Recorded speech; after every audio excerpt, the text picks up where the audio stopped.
Hello and welcome back to the Marketing Ping Pong Podcast. My name is Allie. And my name is Duncan.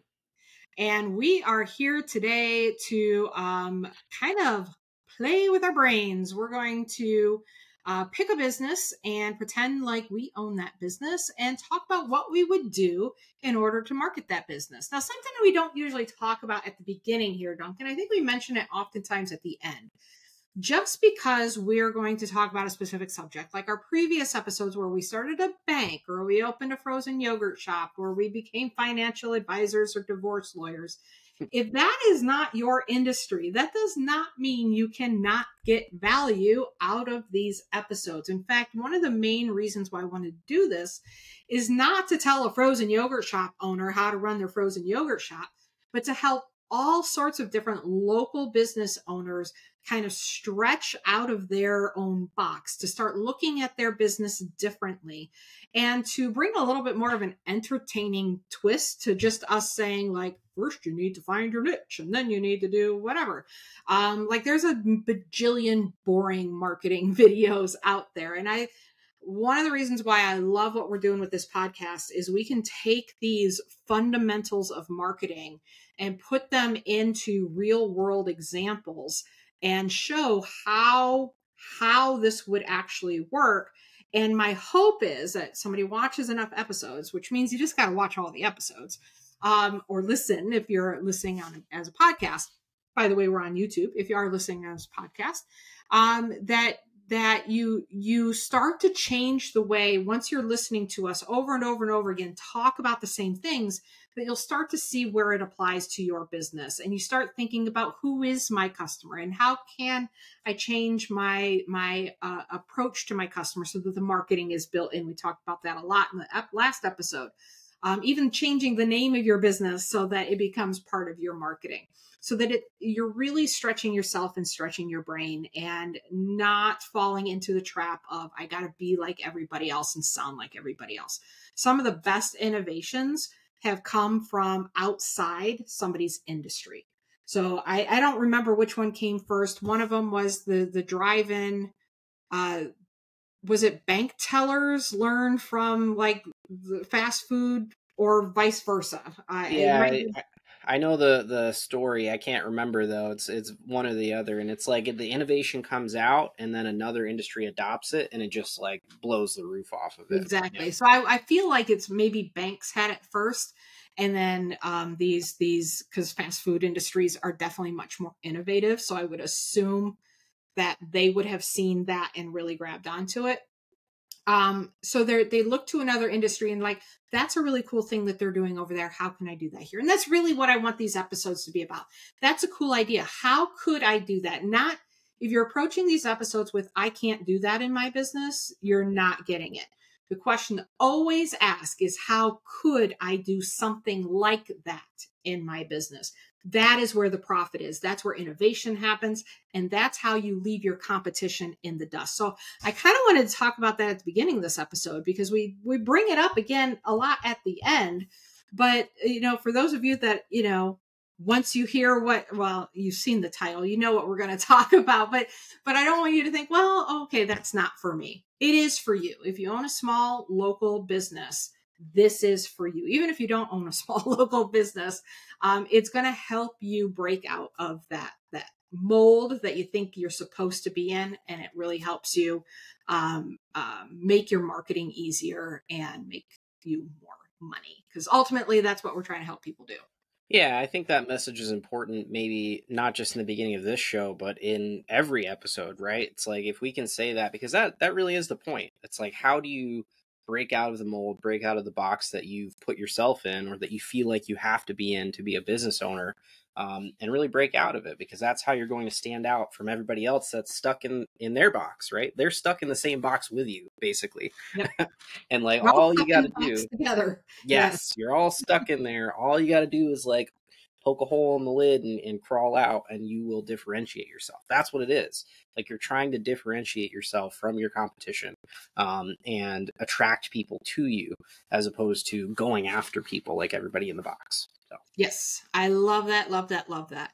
So in today's episode, we're going to do something a little bit different. So each time, each episode, Duncan or I get to pick either a boring or a fun business. And in the last episode, I got to pick a boring business. So this is my week for a fun business. Something that I'm sure a lot of people listening have dreamed about having this sort of business, but I'm going to add a twisty twist in it. I don't want to do the broad category. So Duncan, I want you to narrow us down for what kind of this business we're going to do. So that way you are surprised by the business that I bring up, and then I'm going to be surprised by whatever category you choose within that business. Oh, man. So you're really good at guessing. Can you guess what business this is? Well, you didn't really give me any clues. You just said it's I fun. gave you a lot of clues. Everybody wants to own this kind of business. That's the one clue you gave me. The problem for me is like, I want to own every kind of business, so that doesn't apply to me I'm at not all. talking about us. Of course, we want to open lots of businesses. Everybody Like the wants to general own public, the most non-entrepreneurial people on the planet, imagine themselves owning a business like this. This kind of business. You know, I'm at a loss. I have no idea. That's not enough for me to go on. And it has multiple categories under the same umbrella. What it is. These are all very general hints, Allie. 3, 2, 1, that's it. You're off. You're like, you failed. You could not answer the question. You put me on the spot. The business that everybody thinks would be the most fun business on the planet to open is a restaurant. No, man. Joe Schmoes everywhere is like, I want to own a restaurant. Everybody thinks it's going to be cool that they get to just eat the food all day long and they get to just drink the drinks. And I know where I'm from up north, that is a business that practically everybody in town has pretty much created a restaurant at some point in time. They come and they go and they come and they go and they come and they go. Yep, everybody needs to eat, right? So I think that there's a lot of like fun memories. There's a lot of fun family memories tied to, you know, going to the local restaurant with your family for different holidays or for whatever it is, birthdays. So I think that, and it doesn't seem like a lot of work when you're there, right? It feels like magic. You go order and then the food just kind of comes out and it just feels all very seamless and nice. And people don't really see how hard it is and how thin the margins are and how difficult of a business it actually is. And that's why I would never have guessed that in a million years because I would never want to own a restaurant. Yeah, that's like, absolutely not. I would never own a restaurant. So this is going to be fun for me to break out of my own box, right? That's the box that I'm in. Sure. I think the other thing that is a big appeal to people wanting to open their own restaurants is either they or somebody near them is a good cook. Yeah. And they get lots of compliments. And they're like, if only we could open a restaurant, we would sell all of this stuff that everybody loves and you'd be showered with compliments all day and every day. And everybody's going to know. Everybody in the community is going to know you. And it's like a way to become famous, right? Mm-hmm. If you start a restaurant and it's the it restaurant and everybody gets excited about it, you kind of get to be famous within your community. 100%. And so I think that's a big draw for people because they see themselves kind of at the center of this solar system. I don't know, the center of the atom, right? I don't know why I'm going science, but the center of attention, that, and again, they can go out and they can be the host or the hostess and they can rub elbows with all their friends. And then their friends are going to be like, whoa, you own this restaurant? That's amazing. This is the best food I've ever eaten. It's like the ultimate ego business. Yeah. It is a super big ego business. And both in the owning of the restaurant and in being the chef or the cook or whatnot. Sometimes the chef cook doesn't own it, but they have a big ego about they're the ones who came up with this particular recipe. And aren't they like a special snowflake? Yeah. Because nobody else could be as brilliant as them when it comes to cooking. So that's why I call it a fun business because I call it a fun business because I think on the marketing side, there can be so much fun done on the marketing side. And I see it as a business that a lot of people imagine it's a fun business. Yeah, I would agree with that. I'm tracking with you. You know, even though it goes against everything in me, it's like a very hard, very operationally heavy business. I'm like, oh no, yeah. But then it's like, of course, I own a video photo company, which is like, you know, there's a lot going on there too. Very different industries, but a lot of operations to deal with. It's all about like what hard do you want to do, right? Yeah. And the operations side of it with a restaurant, I want to live in a world where I have as few employees as possible. I would love it if I had zero, except there are certain things I don't want to do in my business that those employees are helpful for me. And I've got a great person that helps me in my business, and it's great. Because I don't have to manage her at all. So going into a restaurant where you actually have to manage people. But I think that's where, in my mind, why I do create restaurants in my mind, because I see a lot of the mistakes. And of course, I'm a Gordon Ramsay person. I watch any kind of Food Network show where they're going in and redoing somebody's restaurant, where they're, pointing out all the flaws, and then they give it the makeover and they relaunch it. Restaurant Impossible, I think. There's a bunch of them. All of those shows, I love them. I think they're fantastic because it's business, right? They're taking a failing business and they're helping it. And I always feel like the part they really, really miss is the marketing. Yep. They'll say, oh, okay, so we're going to go out and we're going to do marketing. So we're going to go out and give samples at this event. Like, that's that much marketing that you've done. You've done tiny fraction, a half a centimeter of marketing. And I don't know if they give them more behind the scenes, but I really think they don't, because I really don't think they understand what it would take to do the actual marketing for these businesses. And then like the TV show in and of itself will provide some sort of promotion, but it comes out so much longer after they've been there, right? So like, who knows if that restaurant is even still in business without the marketing that they needed to stay around long enough for the show to come out. Right. Yeah. And I think that's why a lot of people, and I think that's why I think also a lot of people want to start a business or start a restaurant, because when you watch those shows, they always come in so naive of like, I thought it sounded fun. We made really good chicken, so we thought we'd open a restaurant. My Nana's recipes are famous in our family, so we had to start a restaurant. Or I just wanted to hang out, and I see that a lot in like the Gordon Ramsay shows and stuff. Like the owner isn't actually doing any work because they really just bought the restaurant so they could drink all day and hang out with their buddies. So the twisty twist is, you tell me what kind of restaurant we're going to start. Okay. So what kind of restaurant are we going to start? I understand that you gave me a huge amount of time to think about it by talking for the past. By filibustering. Yes, but in a way that provided a ton of value, and I am going to disappoint you by not having a great idea yet. So just give me a minute. Okay. I'm headed in a direction. Okay. I like silly things. I think you know that. My sense of humor is kind of dumb, kind of silly, and I feel like what I want to do is make a very specific food item either extremely large or extremely small. Is this like, pressing any buttons for you? Is this doing anything? Whatever you come up with. I'm on board with whatever you come up with. Okay. And then I'll tell you the type of business I always go to. So whenever I start a restaurant in my head, there's one I always go to. All right. So I like pizza. I'm a pizza guy. What if we have the world's largest pizza? Okay. And that is the restaurant. We're going to serve pizza.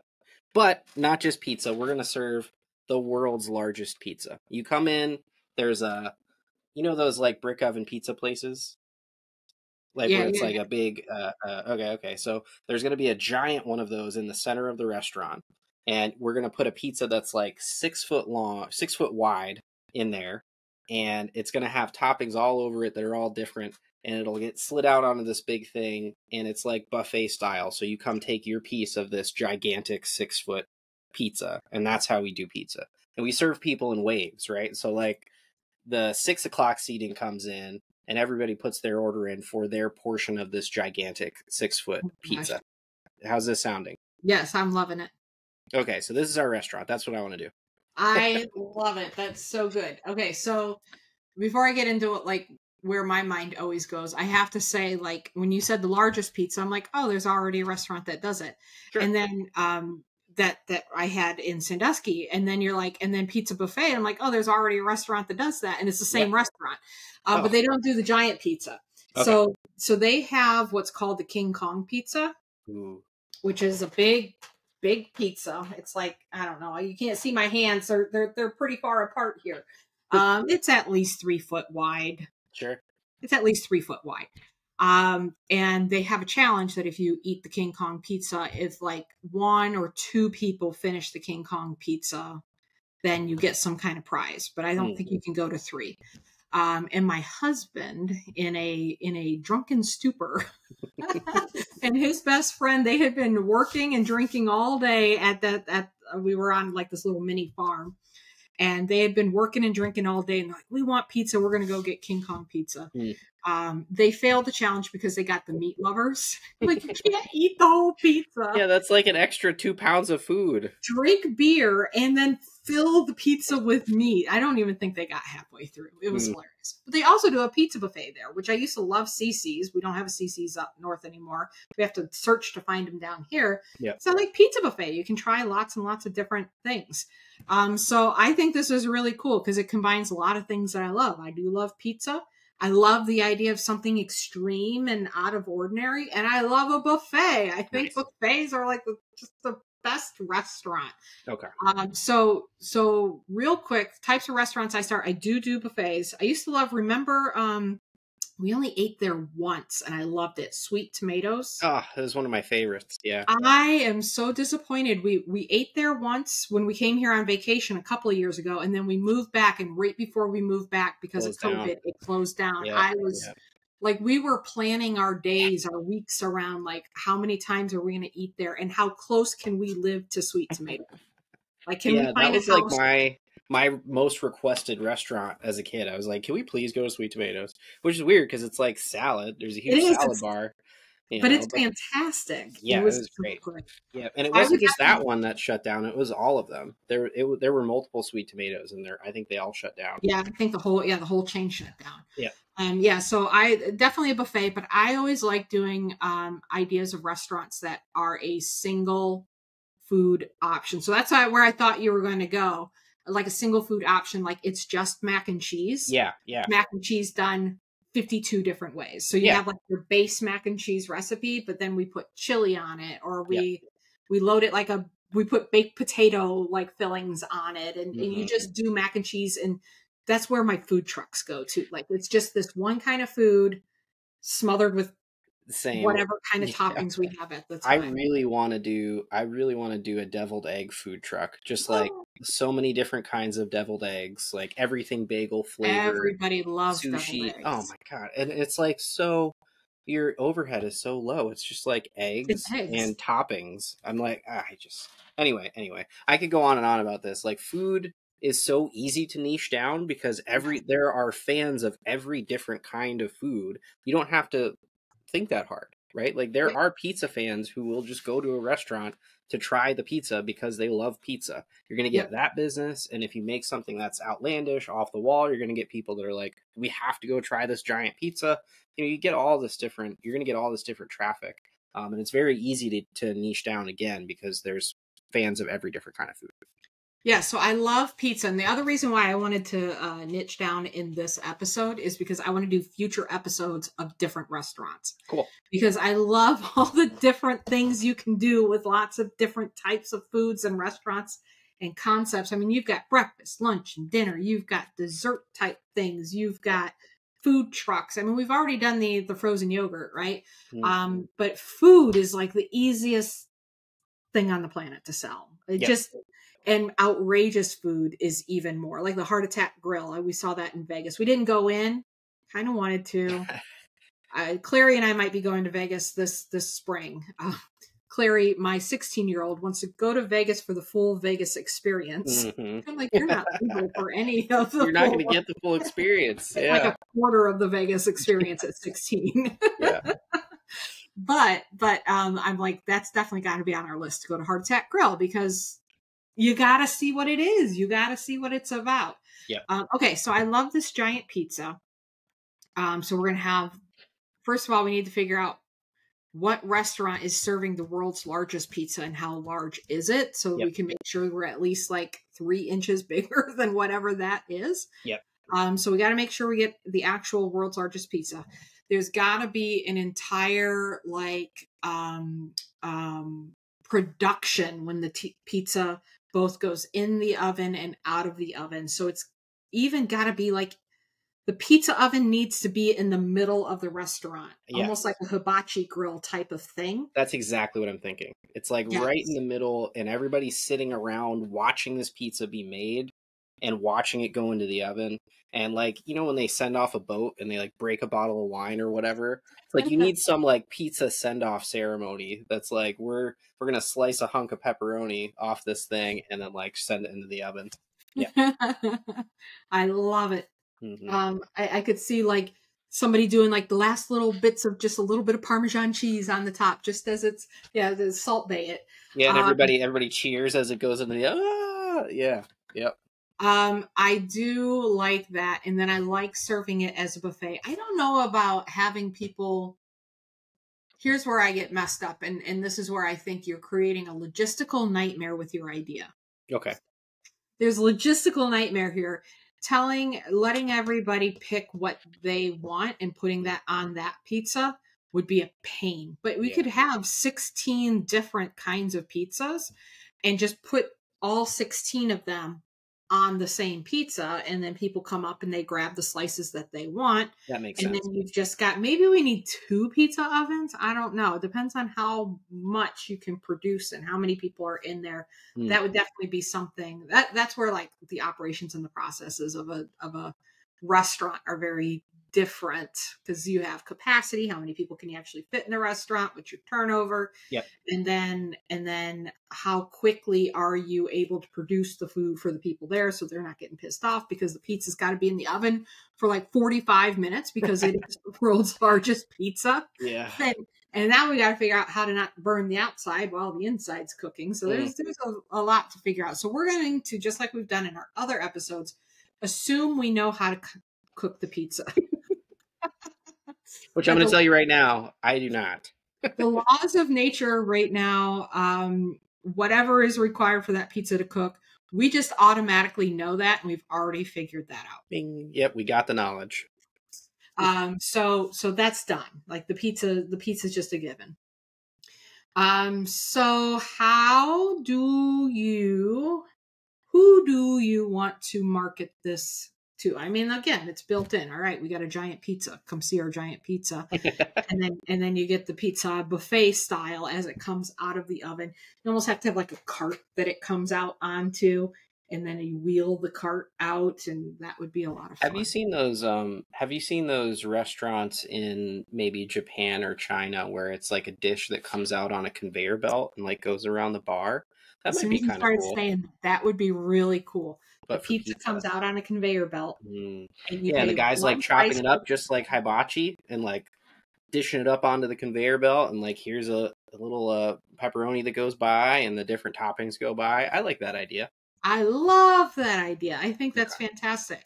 And you have to have like warmers along the way and all that. We got to make sure the pizza stays warm. But no, I think that's really, really smart. And you can just go up and say, yep, I want some of that. I want some of that. So yes, I like that a lot. I like the buffet style.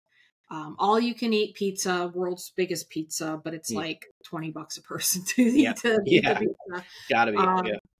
And okay, so that is the food. What is the ambiance? I like to go to the feel of the place. What are we bringing them into? We've got the oven in the middle. I want them to be kind of confused walking in. Of course you do. Of course you do. I want them to walk in and go, this place doesn't really know what it wants to be, does it? And I want that to like lure them in.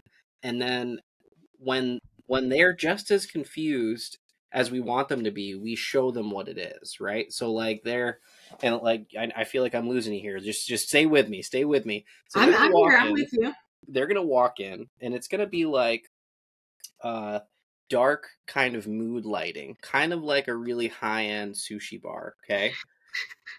But it's gonna have the rustic feel of like an old Italian, like you walked into Italy into a pizza place and a hole in the wall. I want both of those things to kind of come together. I'm thinking those like wine bottles that have like the what is it on the outside? Like the wicker on the outside and the handle. Yep. Yes. Okay. Yeah. There's going to be the stand, the legs of tables are going to be barrels, and there's going to be all this like weird stuff that's like doesn't really quite fit until you sit down and actually experience it. And then once they're in, they're like confused. They sit down, and then the pizza starts coming around on the conveyor belt, and they're like, "This is it." Then they're sold for life. They're like, "This is the way that pizza is supposed to be served. This is what I've been missing my entire life." That's what I want them to feel. So. Okay. So you want the Italian feel, which I was thinking Italian too, obviously pizza. When you said that you want them confused, I think there's something to be said about Amused-Confused. Yeah. Like I'm totally into Amused-Confused, where I walk in, I'm like, what is going on here? Yes. Like, I don't even understand what is happening in this space because none of this makes any kind of sense. And we know a business down here that I've talked to you about before that I was Amused-Confused walking into, that I'm like, what's happening right now? What is this? Yeah. Mm-hmm. So I don't feel like you're confusing me yet, though. I think that it's Italian pizza. Conveyor belt is weird. The conveyor belt is definitely weird. Maybe you have your pizza chef wear one of the cool, tall, like chef's hats, like a French chef as well. So he's like got really fancy high-end chef vibes, but it's actually classic old Italian look. I don't know. I want people to be confused. That's all I know. I know that I like that feeling when I go somewhere and it's not the same. Mm-hmm. Like I don't want it to be just another pizza place that serves a really large pizza. It's like cool, whatever. Like that's a crutch to me. It seems like a crutch, and maybe. Then why can't we make it look like a sushi shop? All right, let's do it. Just like take the Japanese sushi conveyor belt, pick that whole concept up, and when the conveyor comes around, instead of little bits of sushi, it's a slab of pizza. I'm in. Yeah, that's kind of where I was headed. I just was too nervous to fully commit. I am fully committed to Japanese sushi conveyor belt restaurant, but it's pizza instead. Yes. It needs to be like completely left field, And I would be cool too if people felt like they should dress up to go there. I don't want them to have to, but that would be fun too if you had like fancy dressed up people there. Yeah. No, that would be fun. And like the art that would normally be there would have like sausages on it instead of like fish. I don't know, just like like a really like minimalistic picture of a piece of sushi or something like that. And instead, it's like it's pizza toppings. Yeah. You could have AI generate some really funny images. Like you show me a really high-end sushi restaurant, but replace all the fish with pizza, and it'll just like pop it in there for you. I think that would be the juxtaposition, right? Like this is high-end, fancy sushi place, and everything about it feels like sushi, but we're going to serve you the most American food, not Italian food, like the most American food in the most American way, in that we're going to have the biggest one on the planet, right? Like we make the biggest pizza, and it's not even fancy pizza. It's not even like a margarita pizza. It's just big. Like it's tomato sauce and cheese, and I almost feel like there should only be like 4 flavors. No, you pick one of these 4, and that is what you get. When you come here, you pick one of these 4, and that is what you get. I'm thinking, so you keep saying like the high-end sushi. maybe I don't know the places you're talking about, but I've seen on TV with the sushi conveyor belts, it always feels like it's bright. It's not dark. Mm. Yeah, I mean, I think I've seen both, but I'm open to ideas here. Yeah, I the ones that I've seen. You're not married to one or the other. No. Yeah, out of all the sushi conveyor belt restaurants that I've been to, I don't have a favorite. I just think that I've never been to one. I've only seen them on TV. I've never been either. It was a complete joke. Gosh. I've seen them on TV. Knowing that you're going to all these sushi conveyor belt places. Yeah, that's my weekend spot. Part of Fort Myers I haven't found yet.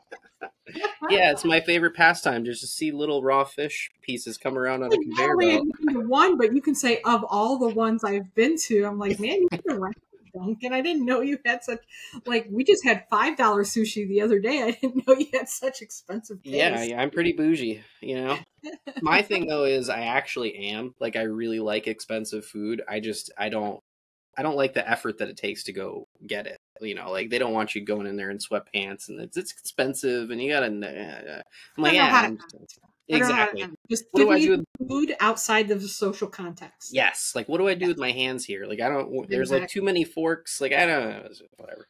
But yeah, so I have never been either. The vibe that I'm like seeing is, have you seen Kill Bill? I have not. Okay, have you seen... Nope, that's the only reference I have. It's just like Quentin Tarantino movies, but I've not seen Kill Bill.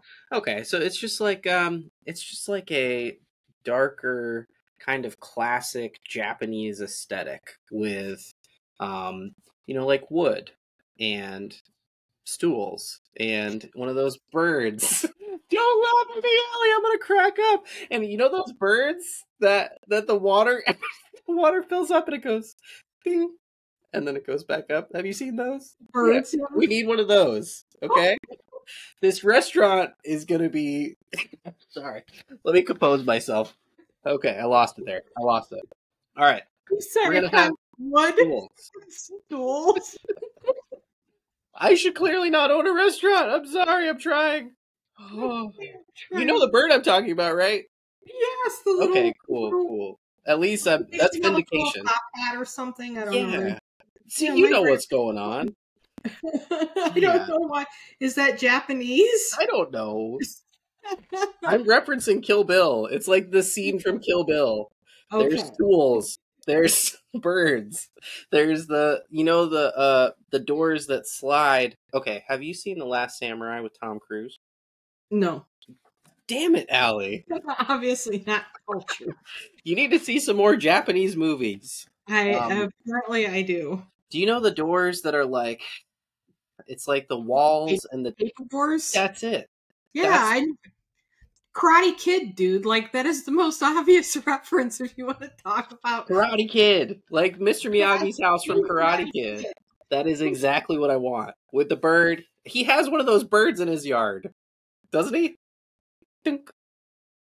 Do those go, like, those birds are like little tabletop accessories that go into your drink. No! It's this big. It doesn't go into the yard. No, there's definitely yard ones. It's like in a pond. I think we've lost it. Where are we going to pick this up?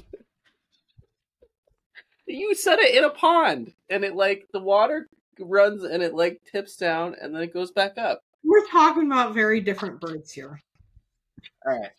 There's these little birds that you put in front of a drink, and its head goes down, and it drinks, and something with the water, it sucks up the water, and then it pops its head back up, and he goes like this, and then he gets heavy again, and he goes back down. That's it. And that doesn't have anything to do with water going over its back. I don't know how physics works, Allie. I don't know, but they make those for outside in a pond where it does the same thing. Thing. I will trust you on that. I'm going to send you one. I'm going to get you one for Christmas and you're going to get it in the mail.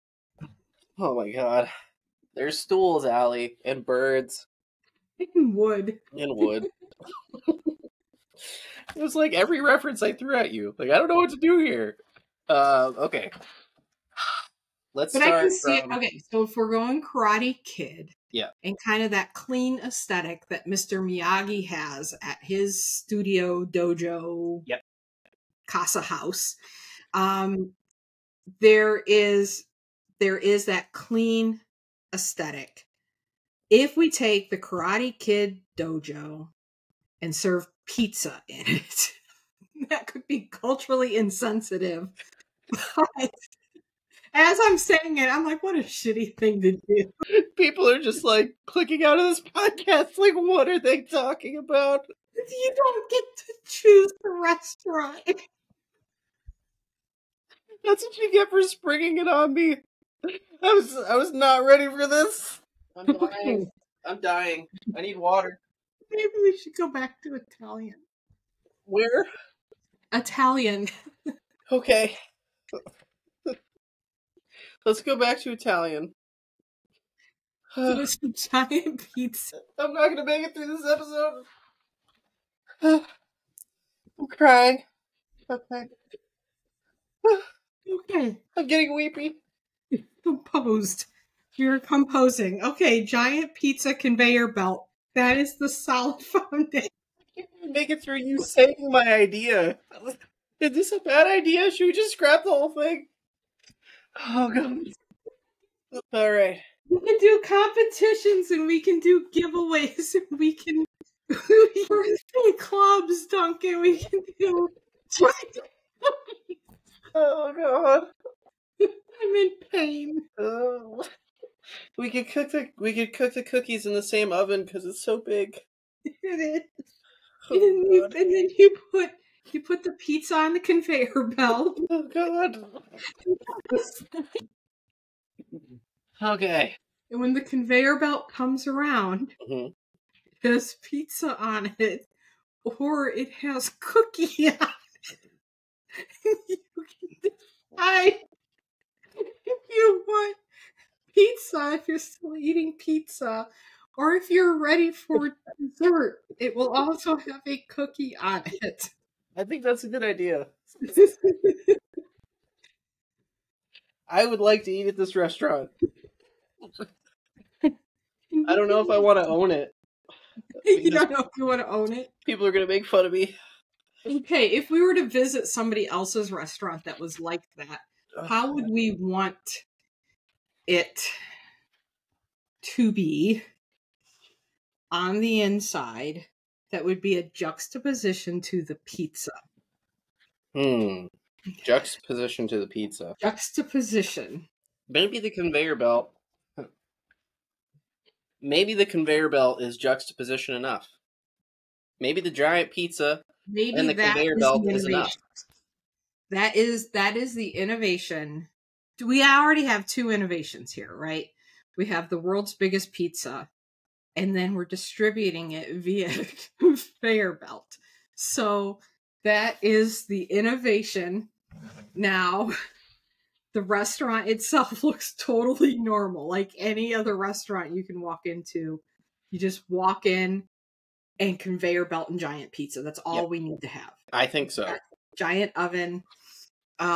Okay, so we can do cookies too. Cookies. I think that's a great idea. I think cookies are fantastic, and that can be like the special thing where they're like maybe put like little smiley faces in the cookies and stuff like that. They can have fun with it.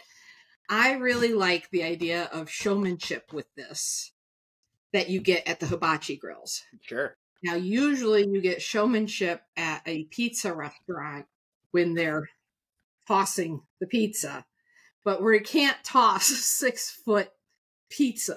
So we need showmanship. Like we would talk about the Salt Bay thing, right? Like making it entertaining for everybody to watch this pizza getting put together. We grate the cheese right on top. We're cutting the salami. They're flipping the knives around and they're like chopping the salami or the pepperoni. They put pepperoni on pizza. We should have pepperoni and the onions and all of the stuff. I think we should literally have like a platform that somebody has to go up on to like put toppings on it because it's so big that you can't you can't get your toppings I all the love way that. across unless you walk up onto this platform. I think that's a good idea. I love that. And you can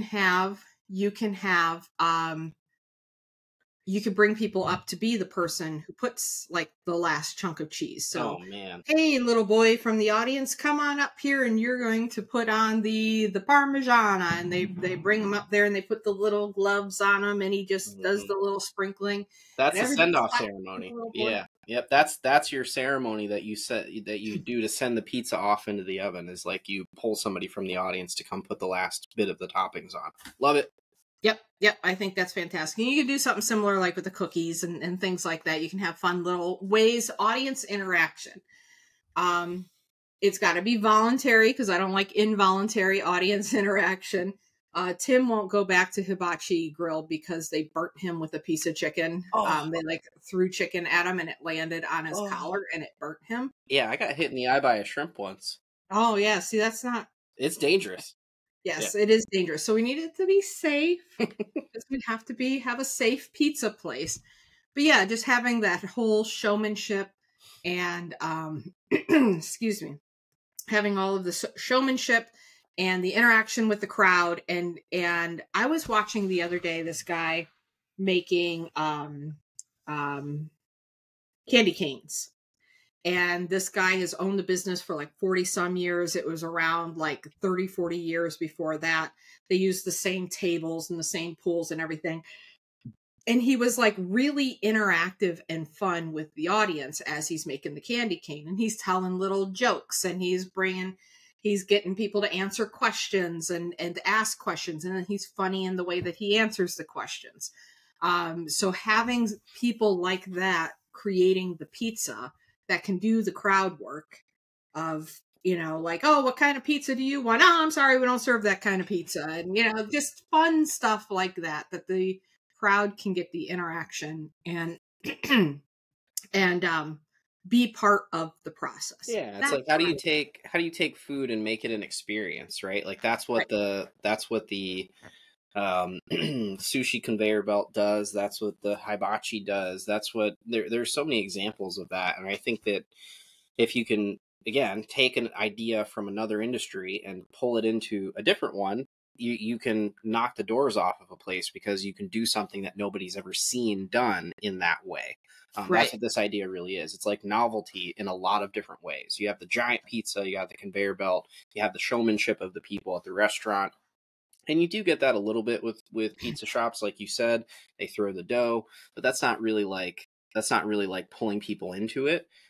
There is a pizza place in town that does that my brother-in-law worked at for a while, where they will bring dough out to a table and they'll just give it to the kids if there's kids there, and they'll give them a dough tossing lesson. Like they'll just do it right at the table. Nice. Yeah, I like that. Yeah, and it's like that's what you're trying to do, but in like a big way. You're trying to make a spectacle of it, bring some showmanship in, and I think that we're accomplishing it really well with our idea here. Yes, I think that the showmanship is a big part of it. Interacting with the kids. What I love about it is bringing in these other elements from the other industries and being like pizza. Yeah, like the most American. I don't want to say like benign, but it's like the most like omnipresent food. Not really valued the way sushi is or hibachi. It doesn't have that high value. And that's why I like even the pizza that's being served needs to be like just the most it needs to be good. It needs to be really, really good. They need to have somebody back there stirring a sauce pot with like herbs that are a secret, and that can be a whole thing. Yeah, grandma from Italy is making the sauce. Yeah, we literally need to hire grandma from Italy back there just stirring the pot like this. And she's like sweating in it and stuff. That's what makes Italian sauce just like so good. Grandma's blood, sweat, and tears. Yeah, and that's where like the different things can become different characters. We've talked about that before too. Yep. Not only could you have the grandma, but the sauce itself could be a character, and the pizza oven can be a character, and the conveyor belt can be a character. Yeah. All of these things can play as characters, where if you're doing social media or just like talking about, like, even the person doing crowd work, they're telling the story about the sauce, and maybe they make up a story about there's an old Italian grandma back there crying, spitting into the sauce, and they're like, never mind, it's just Jerry, like just making characters out of all of that, and a big deal about all of it. We could tell stories about where the cheese comes from and where the pepperoni and excuse me. The other thing that I love about restaurants, and why I think they're one of the coolest businesses to market and not own. If I could do restaurant marketing, I think I would. It's just most restaurant owners don't know, don't care, they don't get it. They're either really successful and they don't need it, or they're not successful at all because they don't understand it. Right? Yeah. Like they have no clue whatsoever. And they're the first to be like, people don't support local business anymore. Mm-hmm. It's like, no, nobody knows you're there, or the food sucks, or yeah, why would anybody care? Yeah, why does or yeah, exactly. Yeah. There's not, or maybe it's like a difficult place to get to, and you haven't made a big enough reason for me to go out of my way to get there. Mm-hmm. McDonald's is on the way home. If I've got to go out of my way to go to you, it's got to be something special. Yep. You're not making that case. I think that's the biggest problem with, okay, I was going to say the biggest opportunity. The biggest problem with restaurants is they think standard food is enough. Yeah. They think, oh, we'll serve meatloaf because we make a good meatloaf, and we'll serve some fried chicken, and we'll serve this. And it drives me nuts even when I watch the restaurant shows, because they'll be like, oh, and like there's no theme to the food. We're gonna make a great filet mignon. I'm like, everybody has a freaking filet mignon. Like, yep. Like you don't need to be that kind of restaurant. You can be like, if you're going to be a barbecue joint, I don't want to see it in a fancy plate all piled up, and I want to see slop and barbecue, yep. Right? In paper tubs that come out with like extra pack of napkins, and like lean into that part of it and not try to make it like couture and all of that. Yeah, and the person doing the barbecue like needs to be like they need to be like barbecue life person too. I think that's the thing, right? Like you're trying to create, I don't know, it's stories. We always come back to stories. Yes. It's like the person making the pizza, why are they making pizza? You don't want them to be making it because they needed a job. You want them to be making a pizza because they wanted the clout of cooking the largest pizzas in the world at the best pizza restaurant. You know what I mean? Like there has to be some of that there, or else right. Why would anybody care? Like why would somebody care about your pizza restaurant over anybody else's? So. Yes, exactly. Because again, everybody has their own thing. We had a small pizza shop. This is really good. We had and this kind of, okay. My other point was going to be, before I lose that, and it segues beautifully into the story I just want to tell. The thing about food businesses, and why I love the idea of having like a one item food restaurant where this is the thing we sell: mac and cheese, pizza, grilled cheese. We had a place like that in Cleveland called, what was that called? Like Melt. It was called Melt. And you get all these different kinds of grilled cheese.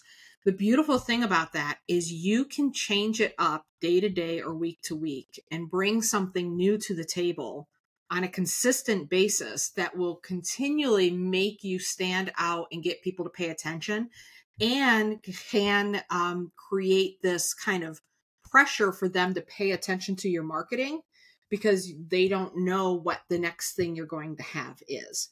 So like, what are they going to do next? What is the crazy thing that they're going to do next? So this small pizza shop in downtown Sandusky opened up when we had our bookstore down there. And it was a talk of the town. Everybody in downtown was talking about this pizza shop opening, because he did the smartest thing on the planet, and he made rattlesnake pizza. Mm. Now, he also had like elk and bison. You could get all these different exotic meats on your pizza, and people talked about that. But man, the rattlesnake pizza, like, how can you not talk about the fact that somebody's serving rattlesnake on pizza? Mm-hmm. I talked to him years later, and he's like, we got rid of the rattlesnake pizza because we didn't sell a lot of it. And I said, it doesn't matter, dude. Like, that was, people would come in, rattlesnake pizza, that's crazy. And he sold by the slice. So he might sell one by the slice and then sell 3 pepperoni pizzas for the kids for them to take home. Yep. So they're already there. They're experiencing the novelty of it. and then they're getting the standard thing that they normally like. But if you lead with pepperoni pizza, nobody's excited about it. Boring. Yeah. Yeah, it's boring.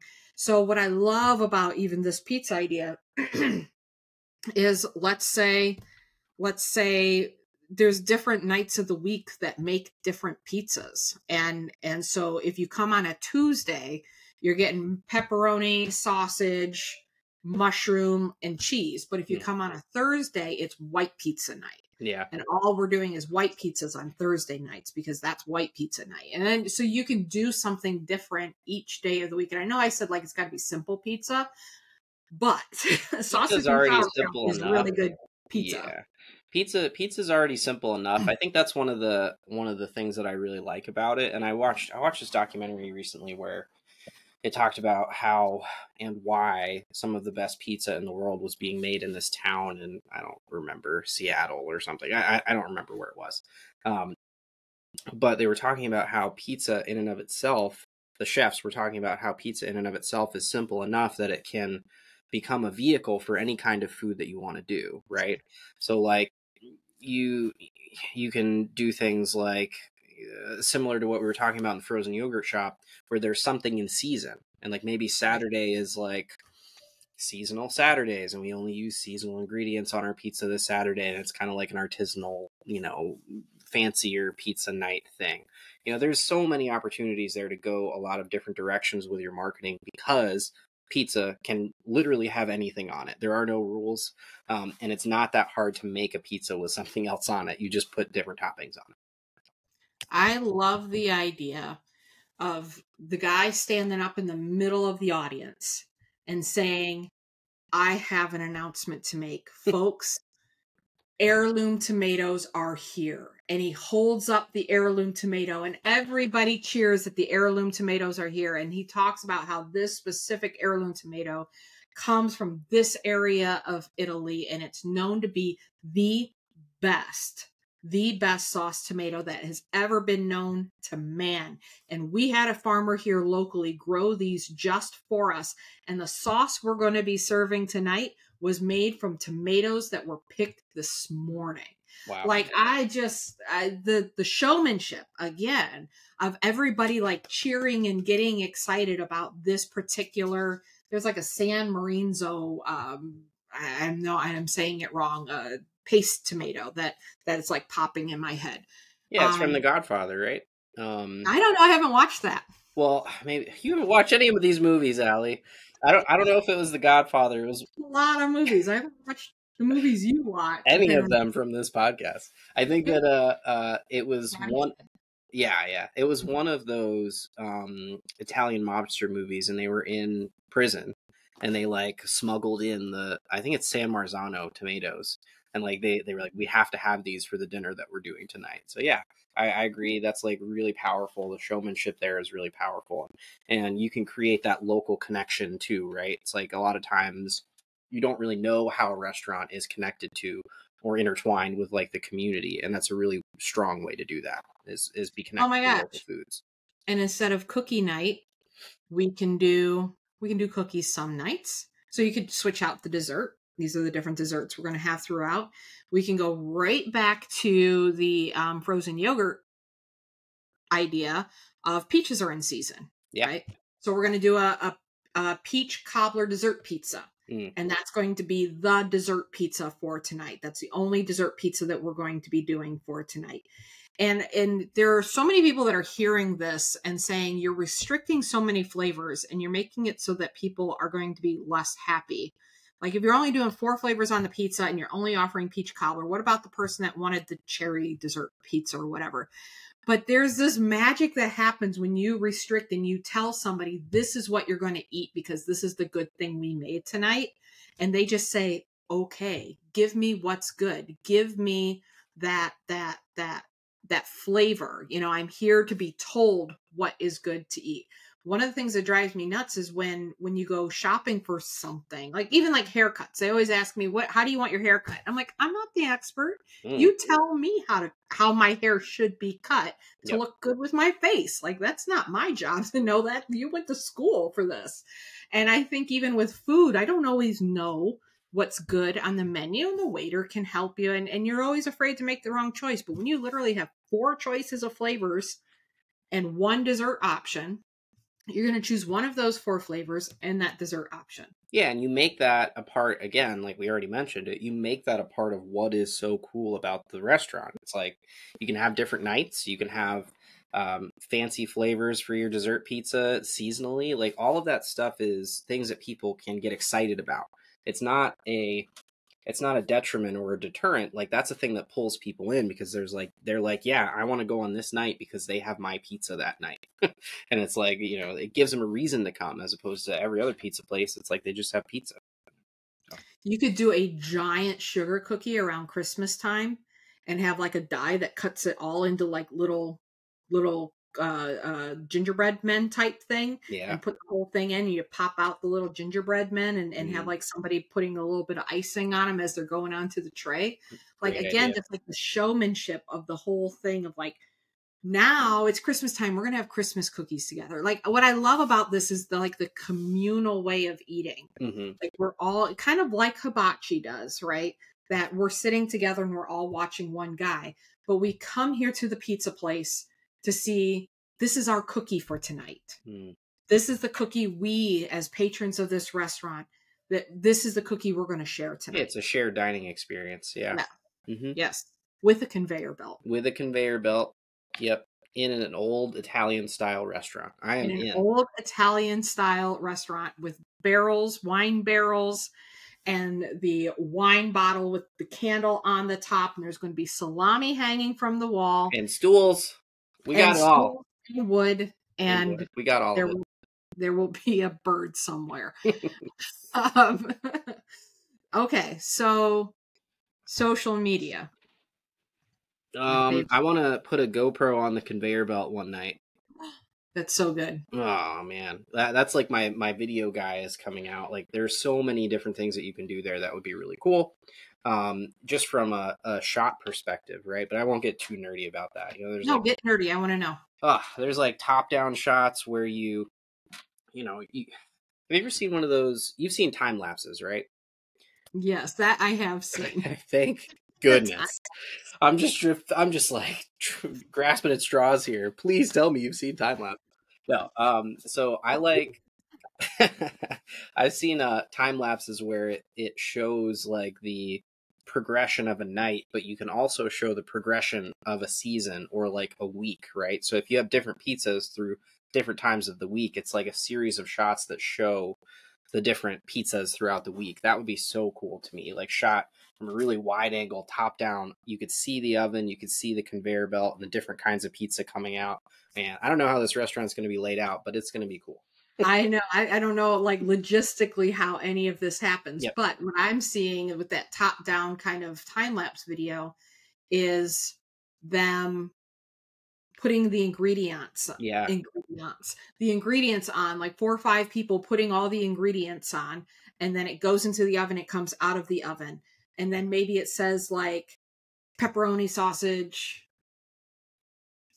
I don't know, mushroom and cheese. Yeah. Right. Like that was that. And then it moves to the next night, and then it moves to the next night. And you've got where you can see like all the different things that happen throughout that week. I think that's really cool. You could do like a How It's Made style documentary where there's like a narrator talking about, and then this is when, we get here at 5 a.m. to chop all the ingredients. And then, guests start arriving and we start preparing the dough. Like you could get really deep into that kind of thing. I like cooking content and restaurant content in general, because I'm fascinated by how you make stuff like that work. There's a channel where all it is they go into a really, really high volume kitchen, and they put like 12 cameras in there at different places in the restaurant, and they just like switch back and forth between them. There's nobody explaining anything. There's no captions, and I'll just sit there and watch it. I'll watch like a lunch service because I'm like, it is fascinating to me that this works. Like I totally don't understand it. I would never work in a kitchen. Yeah. I would own a restaurant before I would work in a kitchen. Same. Yeah. For reals. Like I'm like, how do they know how long it's going to take to do that thing and then that thing? And then don't you have to watch that thing? How Yeah. do they know? Like, I'm too ADHD. Everything would be burning because I'd forgotten that I put it on the. Yep. And they have code words for things, and they know how to communicate without saying like actual words. And it's just crazy to me. But it's fascinating. And I think that you can capture a lot of that, and it feels like you're getting a look behind the scenes, even though in the restaurant, everything's out in the open anyway. You can get even deeper into the behind the scenes with video and photo and like let people into your world.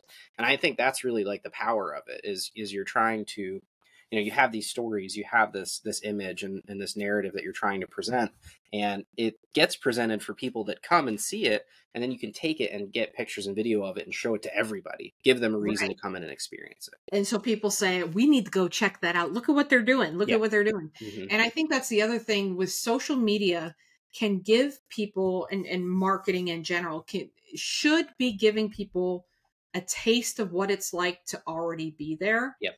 But you're not actually there. Yep. So you really want to go so you can experience it for yourself. And I think that's where a lot of people kind of hide the more interesting and cool parts of their business and don't show us this is what's actually going to happen. I mean, like we could take this all the way down to an AC company or a lawn landscaping company.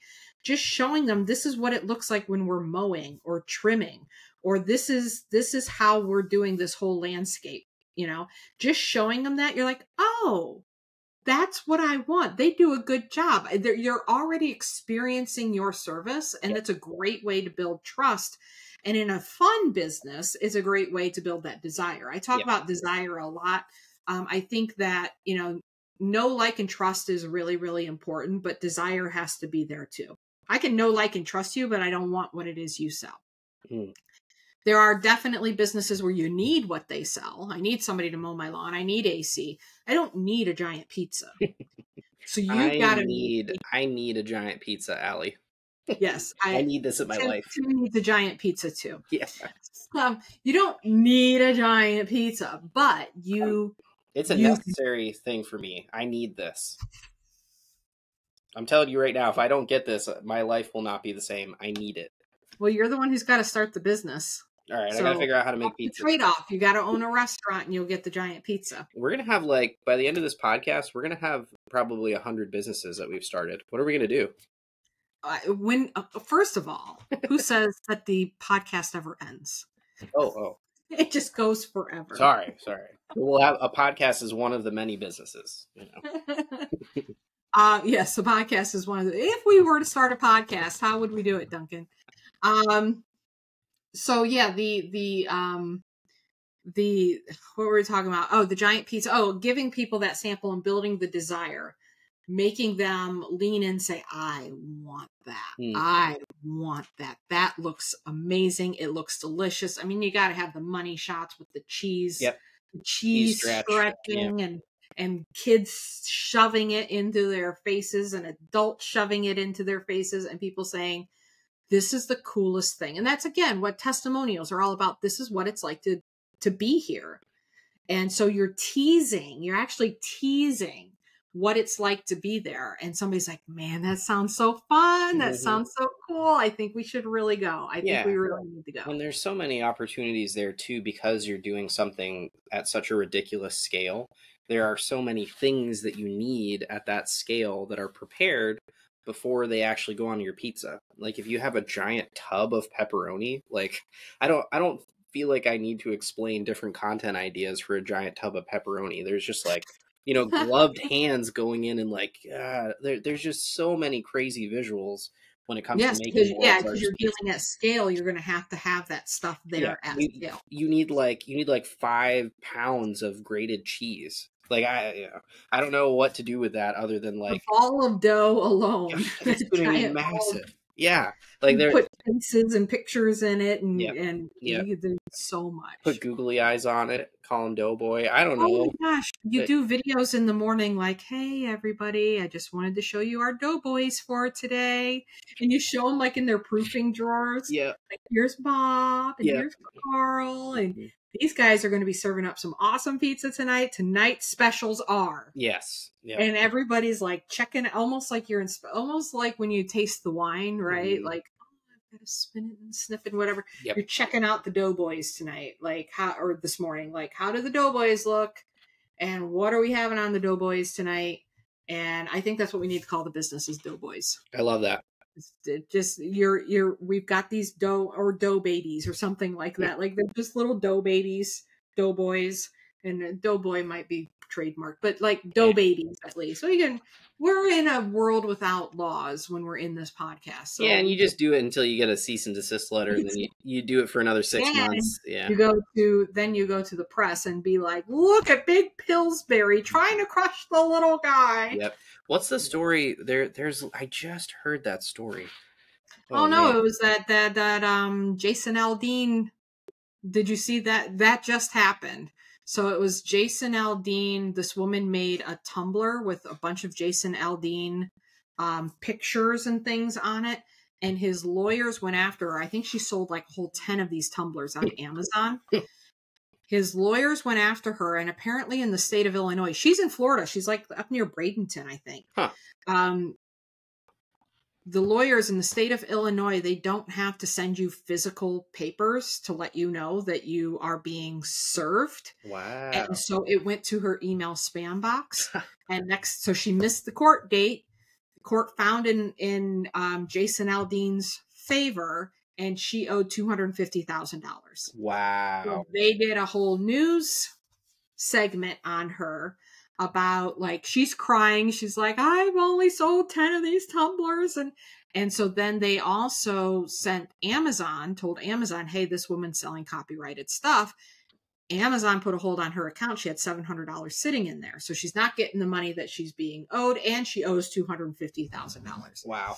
So Jason Aldean so she does the whole news article. It goes all over the place on TikTok. I shared it with my group of handmade sellers. I'm like, you guys need to be aware of this stuff. Stop using the copyrighted stuff. I don't usually get in that conversation because I'm not the copyright police, but like protect yourself, right? Yeah, be smart about it. So it goes all over TikTok. Everybody's tagging Jason Aldean. He wakes up the next morning, he sees all this, and he's like, that was my lawyers. They're supposed to be going after like big overseas companies that are doing merch. Like these tumblers are not that big of a deal, and this isn't the kind of seller that they were supposed to go after. So he ends up like canceling out the whatever he does with the lawsuit, gives her $1,400 in cash to double her Amazon whatever, gives her free tickets and all of this stuff. It was a really good PR move on his part. Yeah. But yeah, she got her way.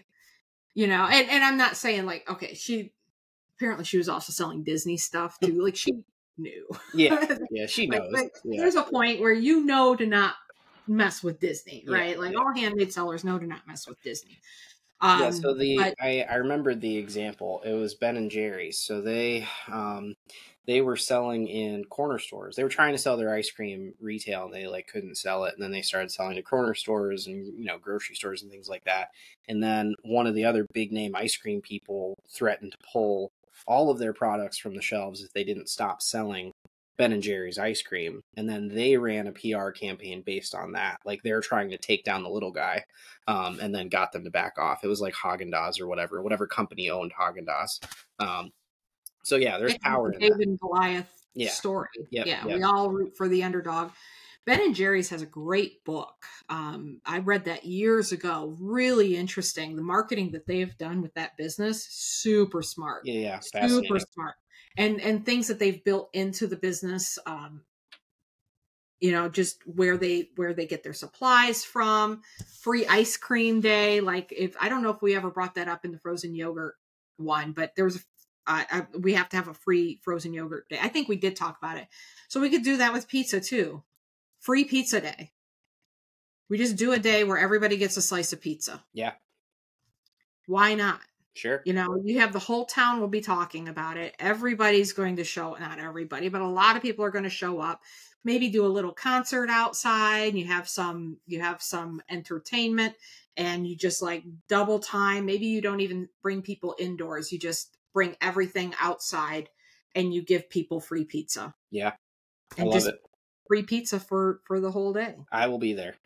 I will be there too. Well, we better be there. We own the place. Oh yeah, of course. Yeah. I mentioned when we were crying I mentioned about like birthdays and stuff. I don't know that I think the birthday angle definitely works really well with sit down restaurants. But again, if we're taking like these concepts that work in sit down fancier restaurants and trying to make pizza, we're trying to elevate pizza, right? Use a bougie culinary term. We're going to elevate the pizza. Literally onto a platform. Yeah, we're literally, that's a post, that's a video. Like, we are elevating pizza. Or whatever, fully pulling the pizza up. No, there's so much content. You can be so silly with the whole thing. But yeah, you could have like pizzas free on your birthday and that kind of fun stuff. That's what I really love about food, again, is that you can just, it's not you buy it once and you don't need more. Yep. You can eat it today. We're going to eat again tomorrow. You're going to eat again. What you're going to eat is always a competition, right? What you're going to eat, you're not sure yourself what you want to eat. Other people aren't sure what they want to eat. You don't want to get bored with what you're eating. Yep. You've got all these restaurants marketing to you to eat.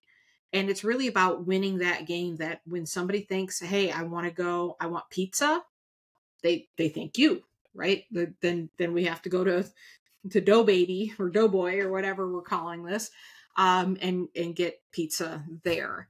And so you've got St. Patrick's Day celebrations. You've got 4th of July celebrations. You give them every reason, every special day in the book. You can go out there and find, like, today is National Dog Day. So if you come in and show us a picture of your dog on your phone, free slice. We give you whatever, $2 off or something like that. Yeah. It's a buffet, so there's always free. All slices are free.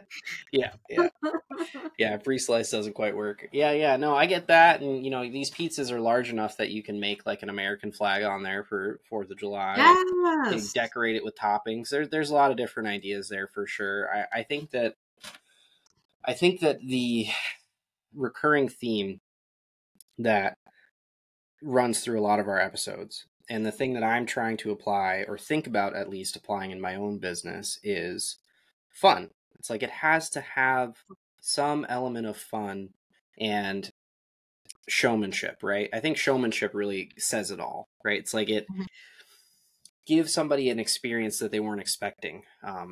Catch them off guard and make them think about something in a different way that they didn't quite think that they would ever see it. So that they remember you, right? It's like you need to be memorable and not boring. And that runs through everything. That runs through the customer experience when they're there. That applies to your social media content. That applies to any of your marketing material. It's like, just please don't be boring. That's like, if you do anything else, just try to avoid being boring, to cut through. And I think we've mentioned this before about, kind of my pet peeve of somebody saying, well, I need to get my name out there. And your name is the most boring thing, unless it's truck nuts. It's like the most boring thing that you can put out there. And a lot of people choose boring names. And so many people come in with like quality and excellence. I did a post in the shameless plug here in the Marketing Ping Pong Facebook group that everybody should be in.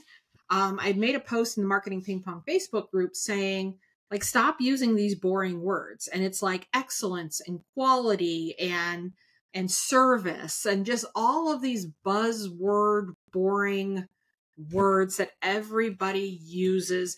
And I'm sure in pizza you find the same buzzwords that everybody's saying, that's hot and it's fresh and it's boring. Of course, that should be the bare standard. Yeah. Everybody should be assumed to have quality craftsmanship and service and customer service and all of that.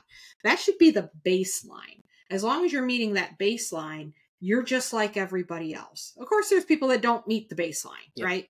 But we're going to assume we're working with businesses that are at least meeting the baseline. But the baseline means that you're at the same exact level as everybody else. And you're using as your unique advantage the fact that you are like everybody else. Yeah. And although you may feel like you bring a little bit of extra passion and you care a little bit more, that's not what you're communicating.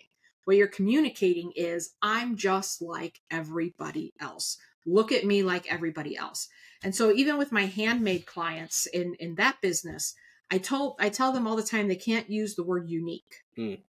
You're not allowed to use the word unique, and you're not allowed to use the word quality. Mm. You have to tell me what is unique.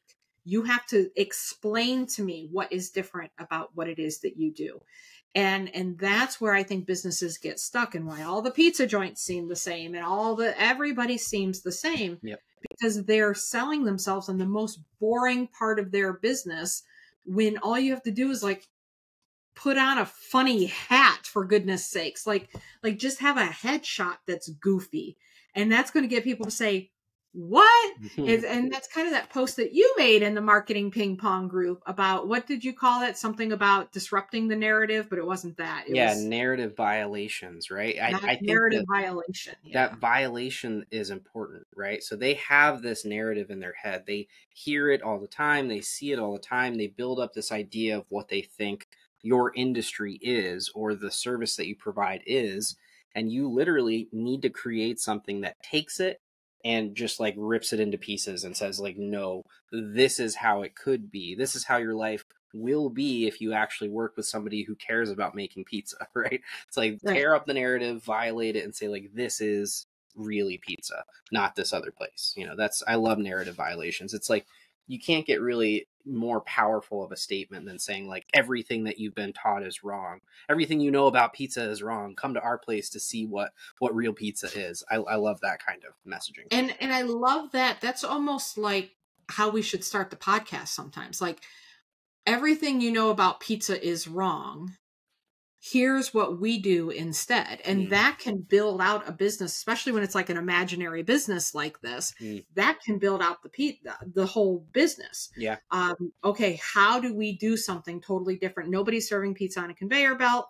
People do giant pizzas, but if you only sell giant pizzas, giant pizza is a thing on the menu, but we'll only sell giant pizzas. That's our only thing. Yep. Yeah, most people have 26 flavors to choose from. You get 4. Like, we're going to break all the rules of what it actually means to go to a pizza joint and order a pizza. We don't do delivery. You got to come here. Yep, I was just thinking that. No deliveries. Yeah. Yep. Nope, you've got to come here, and you've got to be a part of this. This is something that you're a part of. This is not just cheap, quick food. This is something that you're going to be here with us. It's an experience. Yeah. It's an experience, right? So you're coming here. It's just like, I was thinking of, like, I've never been to one, but like the medieval times. Yeah. Like, why would you order out from a medieval times? Like, the whole point of going there is so that you can see the show. And so this gives you the show with the pizza. Can you put my crown in the box when you ship me my turkey leg, please? Thank you. Yeah, no delivery. So everything your industry does, how do you do the opposite? Yep. Or how do you do something, even if we don't want to call it opposite, but so outside of the realm of what that initial thing is? Violates the narrative. And we've talked about that, and even with what we're doing here and what we want to build out is, everybody out there is telling people, like, you need to hire an agency to do stuff. And I'm saying, bullcrap, you can do it yourself. Yep. This is actually how you can do it yourself. But then our struggle is always, how do we find a fun, entertaining way to present that information so that we are not, one, like the boring people that just do YouTube videos, like email marketing. First, you start an AWeber account. Then you do this. Like, oh my gosh, like, stab me in the eye, like, so boring. And or the bros, right? Like, you can drive a Ferrari tomorrow if you just do this one thing and make $1 bajillion in the next 22 hours. Like, you just got to buy every couch you see on Facebook Marketplace and resell it for 5x of profit. All right, Gary V. Sorry. But yeah, so there's like, everybody else is approaching marketing in that way. Yep. And a lot of them are just really superficial, and I have had a lot of people say to me, like, I've bought a lot of programs in the past and they never really told me what to actually do. Yep. It was a lot of fluff, and it was just a lot of like, stand out in the crowd. So we could say, hey, let's start a pizza joint. Just all you have to do is stand out from the crowd. good luck. Yeah. Like that's what a lot of these coaching programs are. They're coaching and training and all of that stuff. And so even like with what we're doing, trying to buck that narrative, and I like the word violate too. That's why I couldn't remember the word you used. I'm like, it was a good word. It's a word that also gets the attention because you're not used to seeing the word violate in kind of context. Yeah, it's like you don't want to violate somebody that you hope they give you money, but you do. Right. Right. Violate their narrative. Yeah. You got to violate their narrative, not them. Yes. Don't violate people, just narratives. Yeah, it gets people to stop. Yeah. What? Yeah, I think that's just really, really important that everybody needs to look at their business that way. And how do I do it so different that obviously I'm still serving the people, right? You don't want to do it so different of like, yeah, we have a pizza place, but we never make the pizza.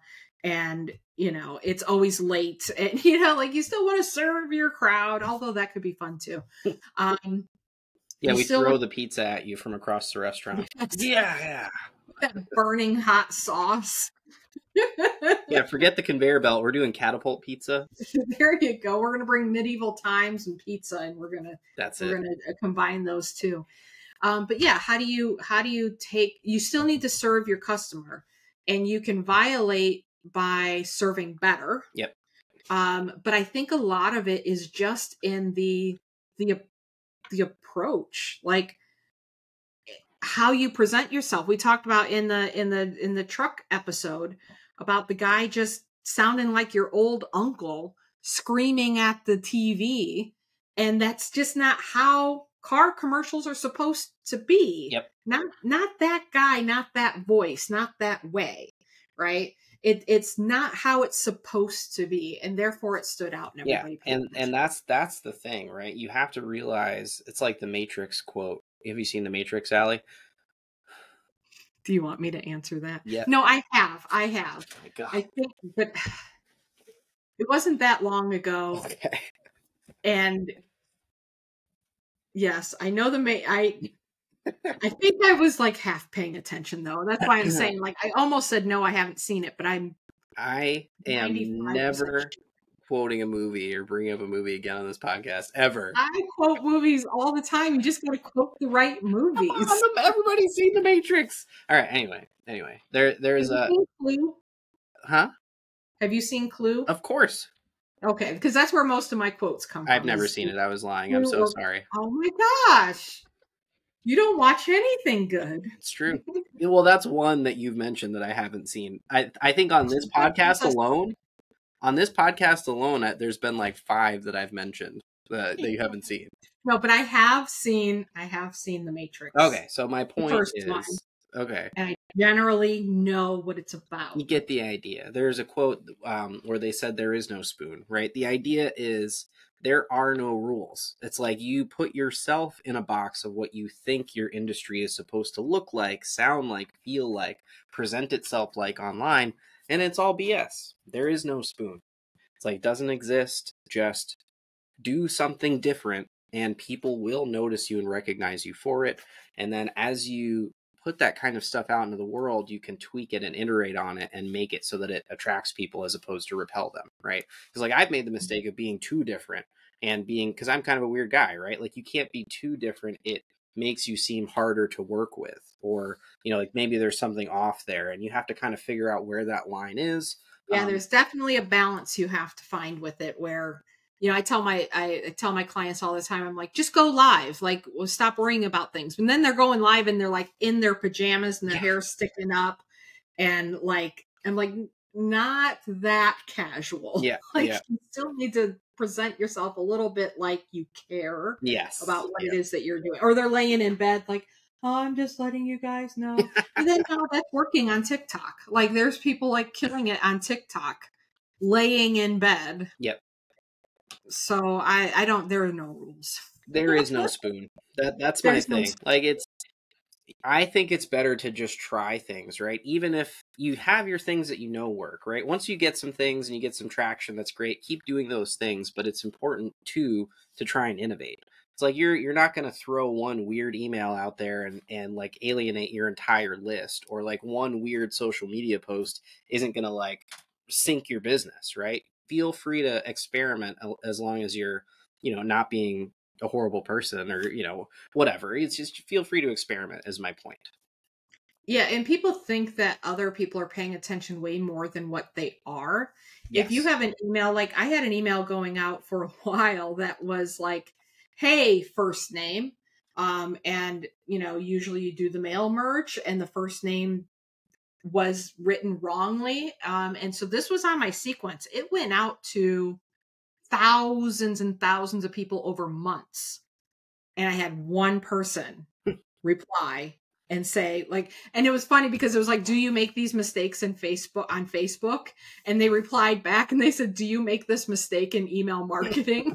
And I said it back to them like, that's a good one. Good catch. Thanks for letting me know, because nobody else told me. I didn't know. So again, you can make mistakes. And that actually, I made a whole Facebook post about that. People are like, I saw it. I just didn't figure on, I knew it was just a mistake.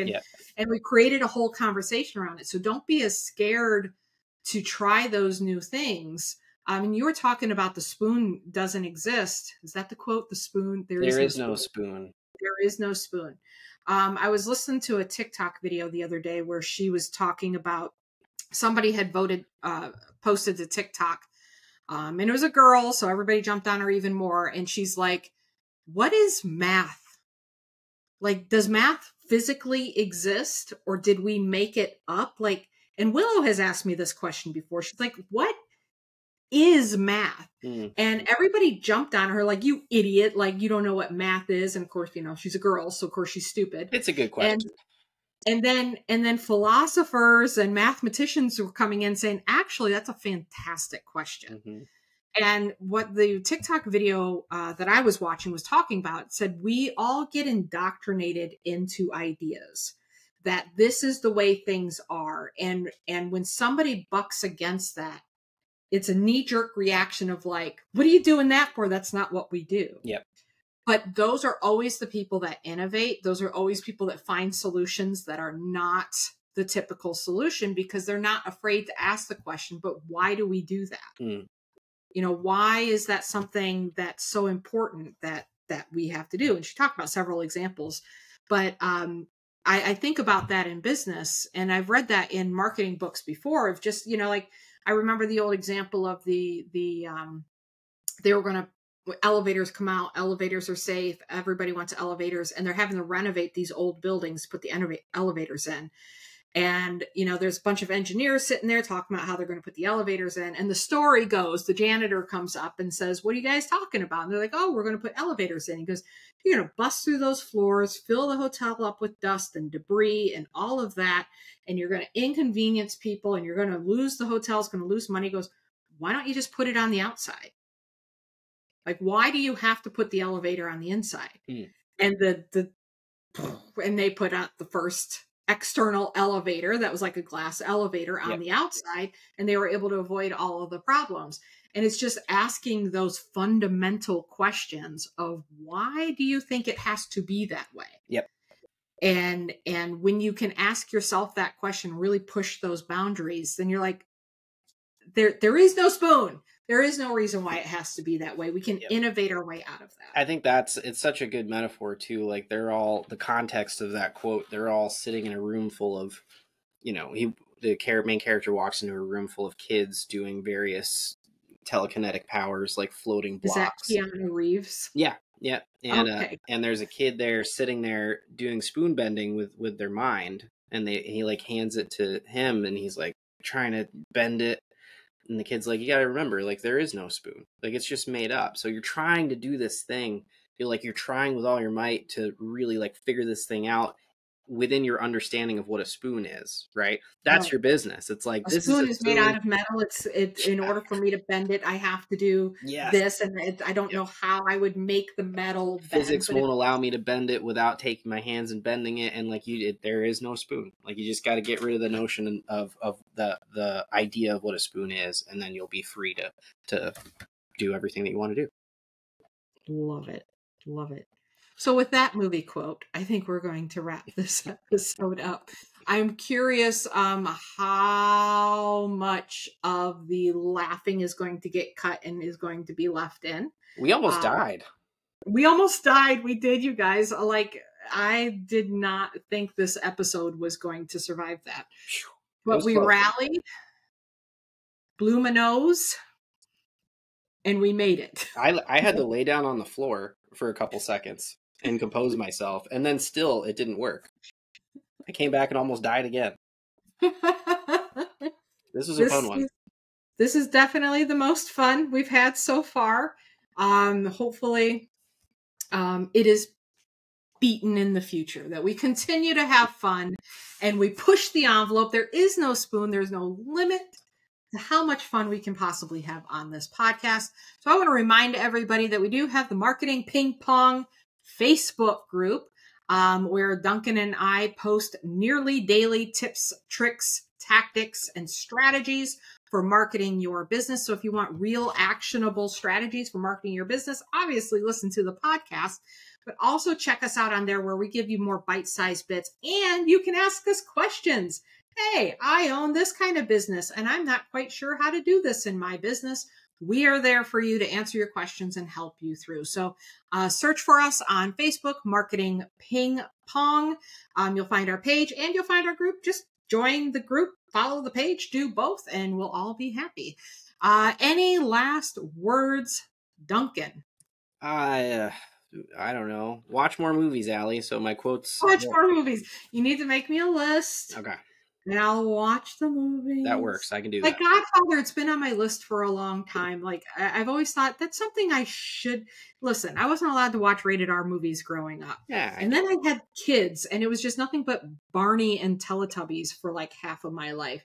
And so I'm only really catching up on the good movies here recently. It's okay. I forgive you. Okay, thank you. I appreciate that. I'll get there eventually. One day I will have watched all the movies and I will get all your quotes and references. Perfect. Thank you so much, Duncan. And we'll talk to you guys next time. Bye. Bye.